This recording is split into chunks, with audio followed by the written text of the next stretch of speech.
GHMC standing committee ఎన్నిక ఏకగ్రీవమైంది. Nomination వేసిన ఇద్దరు బీఆర్ఎస్ కార్పొరేటర్లు వెనక్కు తగ్గారు. నిన్న అడ్డగుట్ట కార్పొరేటర్ ప్రసన్నలక్ష్మి తన నామినేషన్ ఉపసంహరించుకున్నారు. ఈ రోజు కుకట్పల్లి బీఆర్ఎస్ కార్పొరేటర్ జూపల్లి సత్యనారాయణ నామినేషన్ వెనక్కు తీసుకున్నారు. దీంతో స్టాండింగ్ కమిటీ ఎన్నికలు ఏకగ్రీవమయ్యాయి. 10 ఏళ్ల తర్వాత తొలిసారి స్టాండింగ్ కమిటీలో కాంగ్రెస్ చోటు సంపాదించింది.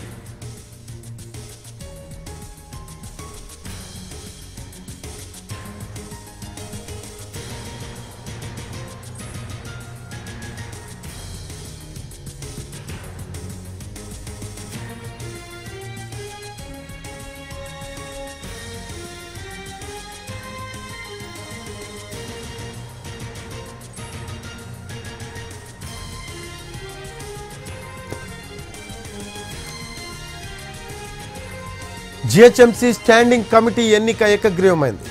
నామినేషన్ వేసిన ఇద్దరు బీఆర్ఎస్ కార్పొరేటర్లు వెనక్కు తగ్గారు. నిన్న అడ్డగుట్ట కార్పొరేటర్ ప్రసన్నలక్ష్మి తన నామినేషన్ ఉపసంహరించుకున్నారు. ఈ రోజు కుకట్పల్లి బీఆర్ఎస్ కార్పొరేటర్ జూపల్లి సత్యనారాయణ నామినేషన్ వెనక్కు తీసుకున్నారు. దీంతో స్టాండింగ్ కమిటీ ఎన్నికలు ఏకగ్రీవమయ్యాయి. 10 ఏళ్ల తర్వాత తొలిసారి స్టాండింగ్ కమిటీలో కాంగ్రెస్ చోటు సంపాదించింది.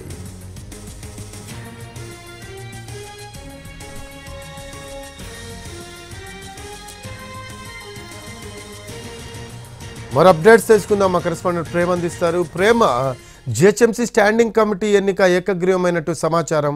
అంటే నిన్న ఒక కార్పొరేటర్ తన నామినేషన్ వెనక్కి తీసుకున్న పరిస్థితి, ప్రస్తుతం మరో కార్పొరేటర్ కూడా వెనక్కి తగ్గినట్టు సమాచారం. లేటెస్ట్ అప్డేట్స్ ఏంటి దీనికి సంబంధించి?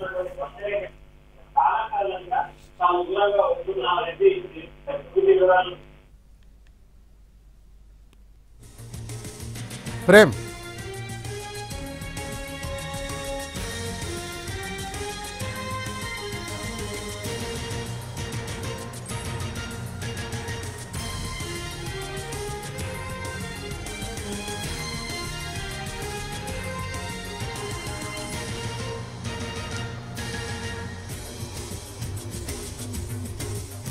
జీహెచ్ఎంసీ స్టాండింగ్ కమిటీ ఎన్నిక ఏకగ్రీవమైంది. నామినేషన్ వేసిన ఇద్దరు బీఆర్ఎస్ కార్పొరేటర్లు వెనక్కు తగ్గారు. నిన్న అడ్డగుట్ట కార్పొరేటర్ ప్రసన్నలక్ష్మి తన నామినేషన్ ఉపసంహరించుకున్నారు. ఈ రోజు కూకట్పల్లి బీఆర్ఎస్ కార్పొరేటర్ జూపల్లి సత్యనారాయణ నామినేషన్ వెనక్కు తీసుకున్నారు. దీంతో స్టాండింగ్ కమిటీ ఎన్నికలు ఏకగ్రీవమయ్యాయి. 10 ఏళ్ల తర్వాత తొలిసారి స్టాండింగ్ కమిటీలో కాంగ్రెస్ చోటు సంపాదించింది. మోర్ అప్డేట్స్ ప్రేమ అందిస్తారు. ప్రేమ, జిహెచ్ఎంసీ స్టాండింగ్ కమిటీ ఎన్నిక ఏకగ్రీవమైనట్టు సమాచారం. లేటెస్ట్ అప్డేట్స్ ఏంటి ప్రేమ్? Thank you Rafi. ఈ రోజు మరొకసారి కూడా జిహెచ్ఎంసీ స్టాండింగ్ కమిటీ ఏకగ్రీవమైంది. అయితే గత కొద్ది రోజులుగా కూడా ఏదైతే జిహెచ్ఎంసీలో జరుగుతున్నటువంటి స్టాండింగ్ కమిటీ ఎన్నిక అంశం కూడా తెరపైకి వచ్చింది. అయితే గతంలో తెలంగాణ రాష్ట్రం ఏర్పడ్డప్పటి నుంచి కూడా స్టాండింగ్ కమిటీ ఏకగ్రీవం అవుతూనే వచ్చింది. అయితే ప్రస్తుతం రాష్ట్రంలో ఉన్నటువంటి రాజకీయ పరిణామాల నేపథ్యంలో కూడా ఇటు ఏ పార్టీకి కూడా జిహెచ్ఎంసీలో పూర్తి స్థాయిలో మెజారిటీ లేకపోవడంతో అన్ని పార్టీలు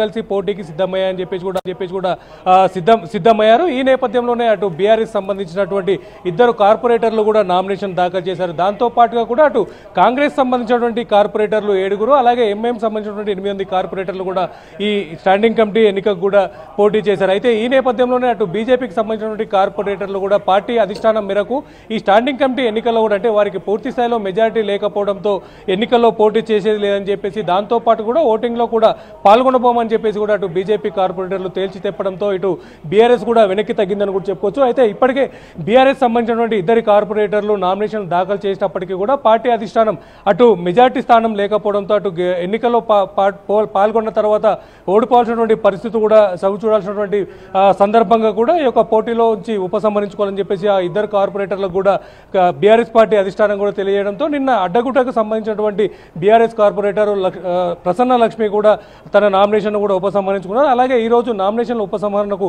చివరి రోజు అవడంతో కూడా ఈ రోజు కుకట్పల్లికి సంబంధించినటువంటి జూపల్లి సత్యనారాయణరావు కూడా ఈ రోజు తన నామినేషన్ కూడా విత్డ్రా చేసుకున్నారు. అయితే మొత్తానికి 17 నామినేషన్లు దాఖలైన నేపథ్యంలో కూడా ఎన్నికలకు పోయే అవకాశం ఉన్నటువంటి సందర్భంలో కూడా ఈ రోజు చివరి రోజు ఈ యొక్క నామినేషన్లు విత్డ్రా అంటే 2 నామినేషన్లు విత్డ్రా అయిపోయి కేవలం కేవలం 15 స్థానాలకు 15 మంది సభ్యులు మాత్రమే ఇప్పుడు నామినేషన్ పోటీలో ఉన్న నేపథ్యంలో కూడా ఏకగ్రీవం అవ్వబోతుంది. అంటే ఇప్పటికే సుమారుగా మరో గంట సేపట్లో 3 గంటల తర్వాత ఇప్పటివరకు ఎవరైతే నామినేషన్లో ఉన్నారో వారి పేర్లను ప్రకటించడంతో పాటు విత్డ్రా చేసినటువంటి అభ్యర్థులని విత్డ్రాలను కూడా ఖరారు చేయబోతున్నారు. ఆ తర్వాత జిహెచ్ఎంసీ కమిషనర్ ఈ యొక్క 15 మంది సభ్యులతో ఉన్నటువంటి సభ్యులను కూడా ఎంక్వైరీ చేసిన తర్వాత వీటిని పూర్తి స్థాయిలో ప్రకటించే అవకాశం ఉండబోతుంది. ఈ రోజు 3 గంటల తర్వాత జిహెచ్ఎంసీ స్టాండింగ్ కమిటీ మరొకసారి కూడా ఈ రోజు ఏకగ్రీవంగా ఎన్నిక కాబోతుంది. అయితే ముఖ్యంగా ఈ యొక్క స్టాండింగ్ కమిటీలో గత 10 సంవత్సరాల నుంచి కూడా ఎన్నడూ లేని కాంగ్రెస్ పార్టీ ఈసారి తొలిసారిగా కూడా జిహెచ్ఎంసీ స్టాండింగ్ కమిటీలో ఏడుగురు సభ్యులతో ఈ రోజు స్టాండింగ్ కమిటీలో ఉండబోతున్నది. ఈ స్టాండింగ్ కమిటీ సంవత్సరం పాటు కొనసాగనుంది. అలాగే గత 10 సంవత్సరాలు కూడా